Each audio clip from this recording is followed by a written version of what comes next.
All right, we're gonna go ahead and get started. Thank you, Nick. The guitar collection is a fun one. We'll talk later. Uh, today's webinar, guys. Thank you for everyone for hopping on. We're gonna be talking about time entry quality. For this, we have brought a couple of our experts who have helped many MSPs improve the quality of their business efficiencies. We today have, let's get my slides working. We have Christy Perez, who is the Partner Success Manager over at Cognition360. And we have Cassie Kerr, who is the Services Consultant over at Sierra Pacific Group. What we are going to do today, just to kind of put everyone there, is that we are going to have a special offer for attendees. For one lucky winner, we are going to have an actual free 1 hour consulting session with Cassie to go over your team and their time entry quality standards. So, any particular questions you have, customizations, any improved efficiencies you would like to try to better manage your team, we're going to go ahead and give that out. And then Cognition 360 is going to be giving up free onboardings to anyone that subscribes. We do ask for all questions to use the chat feature as well as the Q&A feature inside of Zoom. And as you guys ask them, I will make sure as the moderator to go ahead and ask Christy and Cassie those questions. And if we don't have time, make sure that we follow up or try to answer in those chats. And then last but not least, if you do need to get a hold of us or if you want to reach out, here's the contact information of both Christy and Cassie. So that we can go ahead. I'll give you guys a few seconds to go ahead and write down their contact information. And at the end of the session, we are going to be sending out a poll that is going to ask you guys a couple questions, especially pertaining to this topic. To qualify for the 1 hour session, we've asked that you go ahead and stay and finish that poll. All right. And to get things kicked off, we're going to go ahead and let's start with an easy one. What are the best practices around time entry? I mean, that's a very vague kind of statement, but Christy and Cassie, kind of like, what do you guys perceive as what good MSPs should be doing? I can take that one. Some best practices. I'm gonna, I think, steal a phrase that I hear from ConnectWise University, which is like all time, on time, all the time. So we want to see like all 8 hours of the day entered. It doesn't have to all be billable time, right? There might be time in meetings, trainings that they need to account for. And we want to see all of that in ConnectWise. And then we want to see that entered every day on time. So before I leave for the day, I make sure all of my time is entered. If I wait next day, week later, my time's not going to be as accurate. I might, underestimate how much time it was, or I'm going to be definitely rounding my time. Um, Definitely want to see good notes in time entry. So I recommend having some standard notes in ConnectWise so someone can just grab a template and everyone's using the same format to communicate with clients. So nice for the client to see that consistent communication, but also internally, it's easy to kind of go into a ticket and see what was done because everyone's using the same format. And then submitting your timesheets weekly, and reviewing them every week. So those are some of the best practices, I would say. Chrissy, if you have anything to add there, if there's any reports No. we can take a look at. Yeah, I think those are all really good. I could, as you're going through that, I'm like, oh, well, let me show this ticket quality benchmarking report. It kind of touches on a lot of the things that you were saying. So a couple of things we have with Cognition 360 is some benchmarking where we can benchmark you against other MSPs like best in class. So some of those metrics that Cassie was talking about, we can actually benchmark your team. So you could select board here. You can select different teams to just have the different teams that you want to look at. This is looking at, full 12 months. So best in class is at about 80%. And then here are those different quality metrics down here. So we can see, does it have a contact on it? Does it have a config attached? Does it have an agreement? Does it have a type or subtype? It also has, was the SLA targets met? And then there's that really important one, that labor timeliness right there. Labor notes, right now, this is basically, does it have a note or not? Our awesome report writers are busy right now trying to come up with different algorithms for that. Say if it's a 4-hour entry, it should have so many words or lines. And then did that ticket get reopened or not? You can then come over to your ticket quality measures and actually look at this by trending. So if there's any areas that you need to work on, you can look at it from a trending standpoint, and then also from this technician standpoint. So really great ways to be able to pull out, those different KPIs, especially if you have a, a one-on-one and you want to just go into, say, Jocelyn here. You could then say, Jocelyn, what areas do you need to have work on? So obviously config is one of them. I don't know about you, Cassie, but from a config standpoint, what is your take on that? With Cognition360, I see configs really, really high or really, really low currently with MSP. So what is Sierra Pacific's take on attaching those configs to tickets? Yeah, I see the same thing. Either people are doing it consistently or just not at all. But definitely it's best practice to attach configurations to your service tickets. That's going to give you some service history for those configurations. You'll be able to run other reports to see, hey, like how many tickets do I have per config? What's the average cost per configuration type? A lot of good insight that you'll get from attaching configurations to all your tickets. Yeah. And with Cognition, if you do have that configuration information, and we actually have reports just on configurations, so we can let you see all of those configurations in one place for each client, and then that subtype and item information along with config, you can actually see, how much time is being spent. Is it across the board? Is there a volume increase? Is it with one client? So having the config and that subtype, and item, and even if you're not getting it all the way down to that item level yet, type and subtype are some of the best ways to get that awesome reporting out of ConnectWise. This, again, to touch on time entry quality, where Cassie was talking about timeliness in those full 8 hours. This report is going to show, best in class is at 90%. So from a time entry quality, we're going to look at timeliness and also utilization. So how quickly are they getting that time in, and then are they getting that full 8 hours? The report is set up to where you can do immediate time entry, which is what we all want. But then if you are still, doing that same day, you could go down to that same day time entry, and you can see best in class is at 97% there. I try to just I steer clear of this last same week one, if all possible. This is the one that can get you in trouble on so many levels, especially from a CSAT standpoint. It will also pull out staff that's less than 20%. So if you have somebody on the team that's in management or something like that, it'll pull them out for you so it's not affected. And then you can come in here and see, here's the timeliness rating for this particular team over the last week. So you could look at this by week, by month. You could look at it over 6 months and look at trends, pull this into a dashboard for your team, for your meeting. And then here's your recorded hours rating. And then over here, it's going to break it down for you to let you see who is getting their time in, who is struggling a little bit to get all their time in. You can always drill into the data as well to look at it in more detail. And then down here at the bottom is where we're going to kind of show you your team timeliness. So we've taken, so everybody appears at 100%.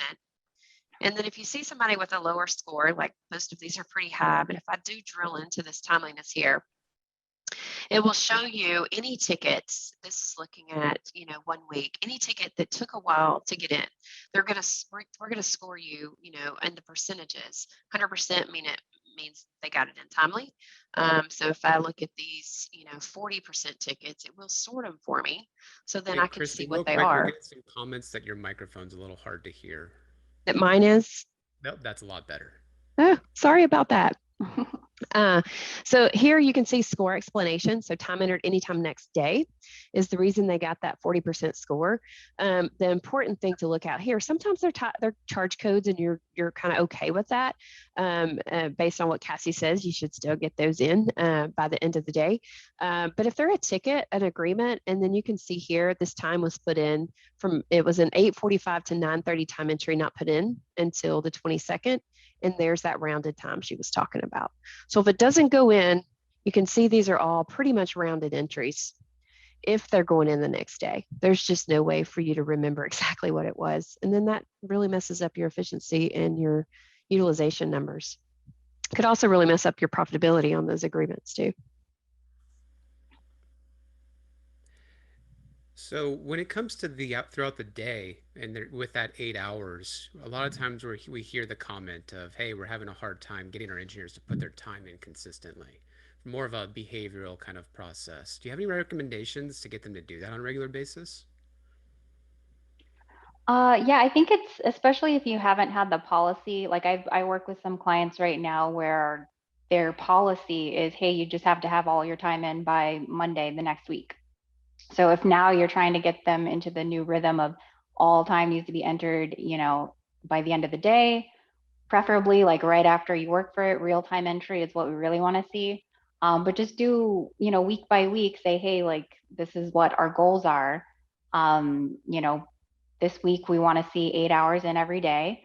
If they don't meet it, that's okay. But next week we got to try better. And then by week 4, it's go time. Like we've had enough practice here. But ultimately, you got to have some accountability there. Maybe gamify it a little bit. Maybe you put in some carrots to offer when you're trying to get them into a new habit. But it definitely takes some training and some work to kind of retrain yourself. Like, hey, after I finish this task, I'm going to put my time entry. One of the things that we actually do here at Sierra Pacific, we have scheduled meetings, and we limit them to 45 minutes so that we get a 15-minute buffer in between calls, so that I have time to do my time entry, because I want to get that recap email out to my client as soon as the call ends, preferably. So if we're back to back, it gets really hard to like send out those nice formatted emails to our clients after the call ended. So just giving yourself a little bit of buffer time in between working on the next thing so you can finish what you just finished. And I know that you're kind of going down that behavioral train and kind of making it part of your culture to make sure that time entries are accounted for. And there's some, I know that there's some questions that we have right now that are kind of, hey, is there an easy way to put these 8 hours of time in? And also some questions about billability, utilization, and some of those questions that fluctuate our industry. Yeah. Also, just to kind of touch on the full 8 hours in, I totally agree with you. Have to make it part of your culture, and you can't do that overnight. Gamifying has worked for me in the past. Make it something worthwhile too. Like start it out to where it's everybody who has full 8 hours in this week, your name goes into a drawing, and for $100 Amazon card, even something to make it something that it's going to get their attention. But then also explain the why. One thing I've learned with engineers is I've read Simon Sinek's book. I had my service manager read Simon Sinek's book. You have to explain that why, as to why we need this information. If you don't have their full 8 hours in, if you don't have it in timely, it's going to affect your CSAT. It's going to affect your team. Like you can't tell if you're only putting in, say, client hours. You can't tell. Your manager can't tell. Do we need a hire? Because based on this, it looks like you're only using 60% of your time. If a client calls in and puts a ticket in, and you work on it, and then you don't put it until the next day, what if they call in again that morning and your teammate gets it and they don't know what you've already done to that ticket? So kind of explaining it that way. Another process I did was I had my office manager or just somebody in the company every single morning look at the time that was put in for the day before. And somebody that doesn't have their 8 hours in, just send them an email. And then about an hour later, if they still don't have it in, send them an email with their manager on there.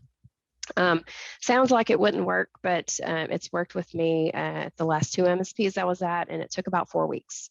Nobody wants to get those emails every day. Now, I will say keep it consistent. So even after they're doing it, don't slack off. Still have that process going every single day, because as soon as they know it's not being checked, then they might slack off a little to get those in.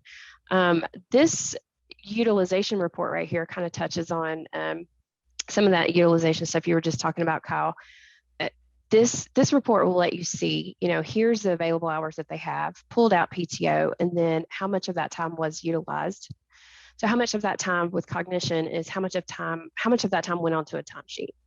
And that's one of the areas that maybe that Cassie could touch on for utilization.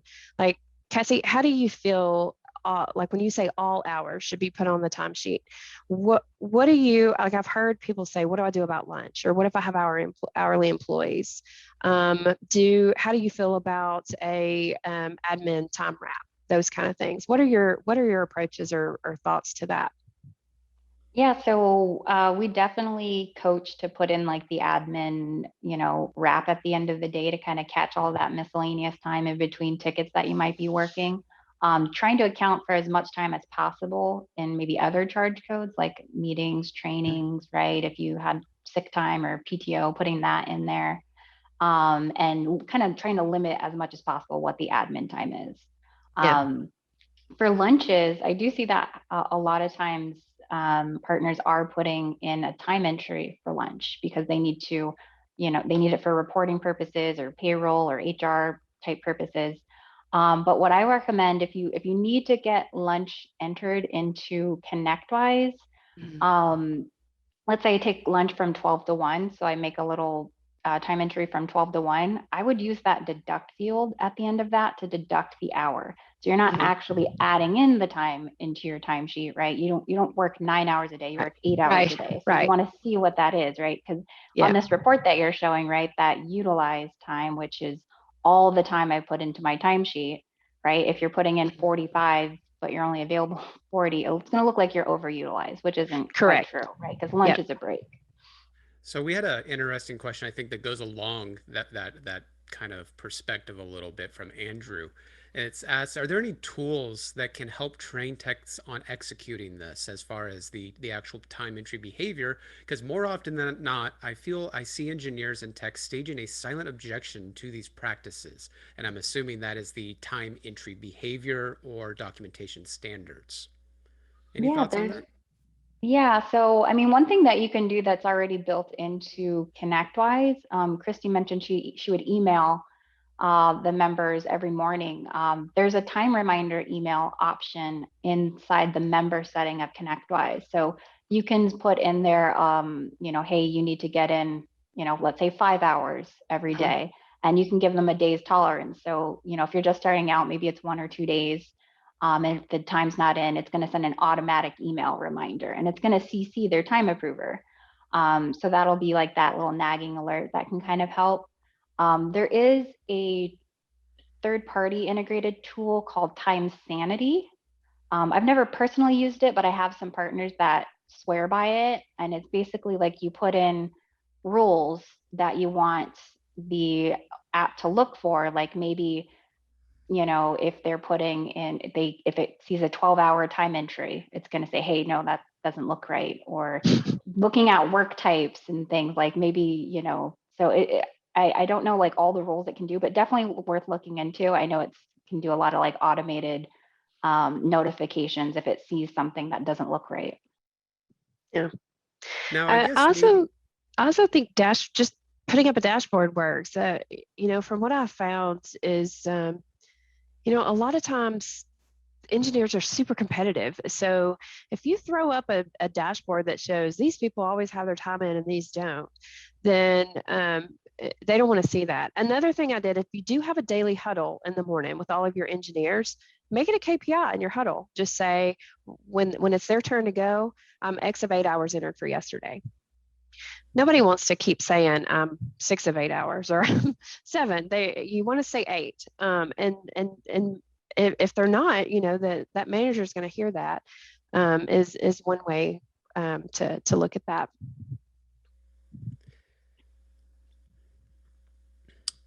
Yeah, it's an interesting topic because it's a behavior that is critical to your guys' businesses at the end of the day. Billability, which I don't think we've really gone too far into, Christy, and I think would be important to dive into the power of billability versus utilization, because Mhm. that at the end of the day is the expectation of how your businesses as MSPs know if your clients are profitable, unprofitable, efficient, inefficient. So can you kind Right. of go into a little bit depth of utilize? I see realized, and I also see billable. Yeah, sure. So we've kind of touched on utilized. We know that that's stuff going onto the timesheet. Realized with Cognition360 is this is the time going towards clients. So the unrealized, so this difference here would be that usually that charge code information, the admin time, the training, the meetings. And then you have your billable realized. So out of the realized, how much of that time was billable?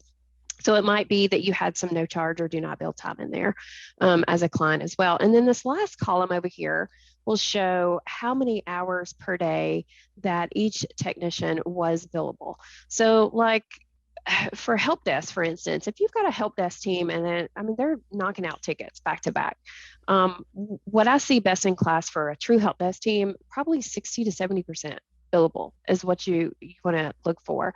If you start hitting that 80 number on a help desk team, it might start getting a little hot for them because they still have to enter time, they still have to have meetings, they still have to, just do a lot of random stuff that might fall into that admin bucket.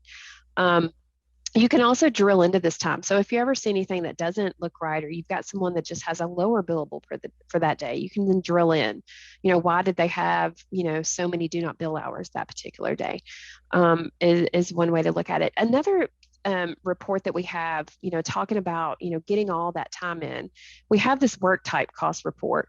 This one is broken down by cost. We also have it just by hours. But if you've got all of your, your charge codes in here, this is of course broken out by 12 months. You can actually come in here and then see how much all of these different charge codes are costing you. So how much are meetings costing you, these pop-up meetings? How much is training costing you? How much is PTO costing you, which is one that we want, but even training is one that you want to make sure you're doing it, but it's also one of those things to be able to say to your team, hey, we spent this percentage in training last year, or to even tell your salespeople to tell the clients that you're going after. So it's going to break it down for you by technician, but then also you can have it broken down by customer to see, what is the percentage, across your different customers as well. One charge code that I did find super helpful for me when I was breaking out charge codes from a time entry quality, I just had a general training, and I've seen that a lot since I've started at Cognition. But we all have those pop-up meetings where a tier 2 or a tier 3 is working with a tier 1 or even a new employee. So I set up a charge code called mentoring. And that way that other person was able to put their time into mentoring, and it didn't hit that training, that more educational training charge code, but it gave them a place to put their time. And then you can track how much time am I spending on mentoring, which is usually where those pop-up meetings you'll see. But it's a good way to see it. But if you see too many mentoring, you could even go into those and say, do we need to have a lunch and learn on that instead of all of these pop-up meetings? So we're at the 5 minute mark, and I want to open it up to Q&A here. As far as this, I know this is a short session, everybody, and there's 1,000 potential questions that you can have when it comes to time entry behavior. Does anyone have any immediate questions for Christy and Cassie? I know that we had one from Jonathan about IT glue integration. Christy? So currently we do not have integration with IT Glue. It is on our roadmap to bring in IT Glue data. Right now, Cognition360 integrates. We do have an integration with Automate, mainly with on-prem right now. And then we also have some betas going with QuickBooks.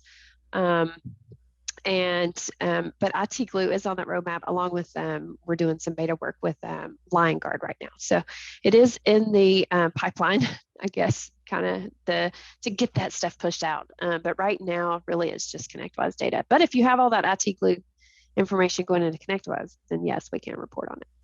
Awesome. And then Brian asks, do most companies use internal tickets for admin meetings, etc., or just charge codes? So I would say it's a combination of both. Like a ticket, as an example, if I get assigned to write an SOP for the company or do some documentation, I might make a ticket, kind of schedule it out on my calendar so I know when I'm going to work on it, put my time against that. But for meetings, we have recurring Outlook events for our, weekly team meetings, and we all put our time into a charge code for that. So, you know, tickets have their purposes, and I definitely would recommend having like a place to keep those type of internal tickets. But for general things, I think charge codes is the best place. And like that report that Christy was showing, being able to see at a high level, like, hey, how much is it costing our company for these recurring team meetings that we're in or these trainings that we're in, I think has some value. But I know you can also do that at the ticket level, right? Like you could pull a report for, how much time are we spending in meeting tickets? And that probably Yeah. helps with the dispatch portal, right, Cassie, and scheduling when you have internal Right. tickets. Exactly. Yeah. Yeah. Awesome. All right. With if you do use those internal tickets, we can still show you from a cost perspective on those too. So with that same report, you would look at it from a client level and you would just pick that internal company. So like if it was a Cognition 360 ticket, for instance, I would just pick the Cognition 360 company, and then I could drill down into those service tickets to see what they were. So you can still get the amount of time, the cost, on those. The main point is just consistency. Like, don't have service tickets for PTO or meetings. Have just charge codes for that, and then have service tickets for like what Cassie was talking about if they're working on some sort of internal project or internal technical issue. I would put that stuff on tickets so that way you're capturing that documentation as well. Awesome. It looks like we have two more questions. One from Andrew is, so what does this really set this apart from something like Bright Gauge? So when I think about Cognition and Bright Gauge, I've used Bright Gauge in my last MSP. I think it's a great dashboarding tool. My but it's a dashboarding tool. When I think about Cognition 360 reporting, I think about, it's going into a data warehouse. I'm able to get 2 and 3 years back worth of data. I can look at snapshot data. With Bright Gauge, I was never able to really do that. Not only that, it was the maintaining of the Bright Gauge reports. So when I first looked at Cognition 360 and the reports that were out there, they're already there, they're ready for you. It's just your ConnectWise data, and there's over 100 reports that you can just clicks a button drill into. So, and it doesn't matter what level you are, you get all of those reports, right out of the gate. Awesome. Thank you. Yeah, I can definitely tell you from the Sierra Pacific side, we spend countless hours sometimes with our clients' bright gauges trying to build gauges, and they're always having to be maintained. You hire a new employee, you got to go in there, modify the gauge. It's really Yeah. meant for that dashboarding, Yeah. where Cognition 360 is fantastic at reporting, as well as being able to that deep dive where I can actually click Yeah. through to very advanced math. Where bright gauge, sometimes math isn't its strong suit. It's what you see is what you get. I also So just this week had two clients. One was switching from on-prem to cloud, and one was switching from cloud to on-prem, and somehow missed the memo that when they did that, all of their gauges would break. Both of them were heavy bright gauge users, and all of the work that they did to get those gauges working no longer work for them. So if any of you are using bright gauge and looking to switch, make sure you're aware of that. awesome. Well, it's now 10:30, so if there's not any other questions, we'll go ahead and wrap this up. Christy and Cassie, I thank you greatly for your time and everybody that attended today. We greatly appreciate it. We went ahead and sent out the poll, so we'll go ahead and select those winners and announce the free 1 hour consulting session probably within the next day or two. And other than that, we appreciate everyone from hopping on, and we look forward to seeing you guys on our next webinar next month. Have a great rest of your day. Bye, everyone. Thanks for coming. Bye.